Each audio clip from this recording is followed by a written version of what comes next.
माशाल्लाह जिस हद तक भी आप इससे इस्तेफादा कर सके बहुत उम्दा था, बहुत जामे था, लेकिन इसमें उनकी आवाज़ जो ज़ाहिर है जिस पे किसी का भी कोई दखल नहीं है। डॉक्टर साहब बहुत बीमार रहे, इसके बावजूद उन्होंने जिस मोहब्बत से और जिस इखलास के साथ हमारी दावत को कबूल किया वो यहाँ आए।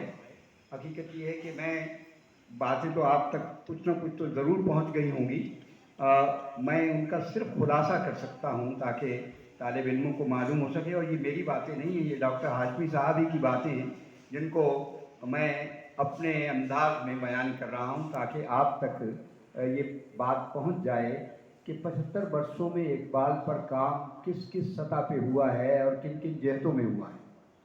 उसमें आपने देखा सबसे पहले उन्होंने कलाम इकबाल का जिक्र किया, उसकी तदवीन का जिक्र किया, किन किन लोगों ने उसकी तदवीन की, कैसी की। अच्छा, और उसके बाद ये है कि तराजिम कौन से हुए इकबाल के, इकबाल की नस्र पे क्या लिखा गया, इकबाल की शायरी के तराजिम किस तरह हुए, तराजिम नस्र में भी हुए, शायरी में भी हुए। अच्छा, उसका भी उन्होंने जायज़ा लिया। जामियात में इकबाल के हवाले से क्या काम हुआ, जैसा उन्होंने फरमाया कि जामियात में अच्छा काम भी हुआ, बुरा काम भी हुआ, मेयारी भी हुआ, गैर मेयारी भी हुआ। खुद डॉक्टर हाशमी की किताब ज़ाहिर है उसका उन्होंने जिक्र इसलिए नहीं किया कि वही मकाला यहाँ पढ़ रहे थे तो अपने बारे में उन्होंने गुफ्तगू नहीं की, वरना उनका अपना मकाला जो है वो बहुत उम्दा है। तसानीफ़ इकबाल का तहकीकी और तौज़ीही मुताला के नाम से उसके कई एडिशन छप चुके हैं और वो बहुत बुनियादी नौइयत का काम है। सिर्फ ये नहीं, मैं एक बात और भी अर्ज़ कर दूँ डॉक्टर हाशमी के हवाले से कि इन्होंने अल्लामा के एक मज़मून को पहली दफ़ा इन्होंने डिस्कवर किया, यानी क्या है कि उसका नाम डॉक्टर साहब, हाँ मुस्लिम कम्युनिटी ए सोशियोलॉजिकल स्टडी के नाम से 1911 में अलीगढ़ में जो उन्होंने खुतबा दिया उसको पहली दफ़ा डिस्कवर किया डॉक्टर हाशमी ने। डॉक्टर हाशमी ने इतना काम किया है माशाल्लाह, आप इस पे मैं तवक्को करता था कि आप कम अज़ कम एप्रिशिएट करेंगे कि ताली बजाएंगे मेरी अजीज़ सलावत। इन्होंने बहुत काम किया, मतून के दरियाफ्त करने में बड़ा काम किया, इकबालियात के जायज़े जो इन्होंने लिखे। मैं तो उस वक्त इसलिए गुफ्तगू नहीं कर रहा था कि मैं चाहता था कि ज़्यादा मौका डॉक्टर साहब को मिले, और डॉक्टर साहब अपनी अलादत की वजह से और गले की ख़राबी की वजह से वो बहुत उम्दा बातें उन्होंने की जो हम तो जानते भी हैं और सुनी भी, लेकिन आप तक शायद नहीं पहुँची। तो इस वजह से मैं अर्ज़ कर रहा हूँ कि खुद इकबाल के हवाले से इनका काम। अच्छा, फिर एक इनका मार का आरा काम जो है वो अल्लामा के गैर मुदव्वन खुतूत हैं जो इन्होंने खुतूत इकबाल के नाम से मुदव्वन किए। वो आज भी आला दर्जे की एक किताब है जो किताब हवाला है, ये मैं आपको बता दूँ। इसके अलावा इन्होंने और बहुत से काम, इकबालियाती जायज़े तो कमोबेश हर साल लिखते रहे, हर साल इन्होंने लिखे। इकबाल और मीर हिजाज के नाम से किताब लिखी और कितनी ही चीज़ें लिखी हैं। अजीज़ तलबा व तालिबात, क्योंकि इकबाल से आपका शरफ़ है तो मैं ये तवक्को रखूँगा कि आप खुशकिस्मत हैं कि आपने डॉक्टर रफ़ीउद्दीन हाशमी को देखा है और आप इस पर वाक़अतन आइंदा जब भी जिक्र आएगा आप कहेंगे कि हाँ, हाशमी साहब को हमने भी सुना है और हमने भी उनकी किताबें पढ़ी हैं और उनसे फैज़ हासिल किया है। डॉक्टर हाशमी ओरिएंटल कॉलेज ही में एक लंबा अरसा पढ़ाते रहे और मैं खुशकिस्मत हूँ कि मैं और ये एक ही कमरे में साल तक इकट्ठे बैठे हैं। इकबालियात के हवाले से कुछ काम मैंने भी किया, लेकिन मैं ये समझता हूँ कि जिस तनदही के साथ और जितनी मेहनत के साथ इन्होंने काम किया, उसके फिर जायज़े जो उन्होंने लिए हैं और उनका तज्जिया किया है, हकीकत यही है। आपने देखा होगा उन्होंने इसी में मुश्फ़िक़ ख्वाजा का एक इक़्तिबास भी पढ़ा है कि अगर इकबाल पर किताबों की तादाद देखी जाए तो हज़ारों की तादाद में किताबें लिखी गई और इसमें कोई शक नहीं है।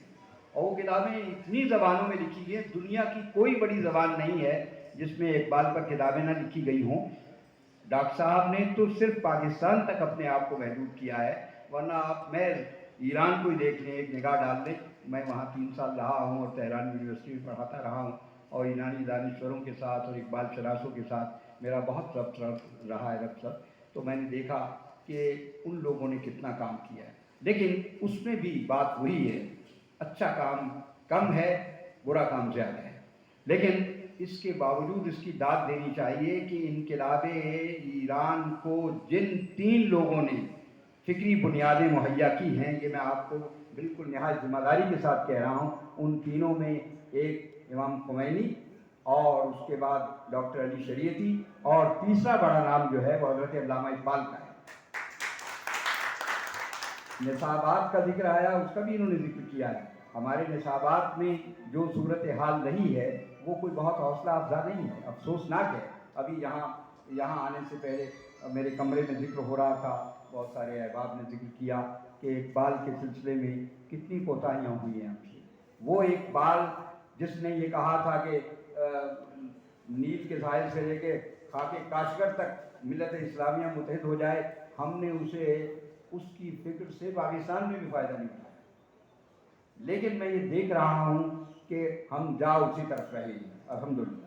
یہ آپ میجر آفتاب صاحب نے جو سوال اٹھایا، اپنی جگہ بہت پرٹیننٹ کوسچن ہے، it's very pertinent question of course. لیکن میں یہ کہتا ہوں کہ قوموں کے بننے میں والوں کا صدیاں لگ جاتی ہیں۔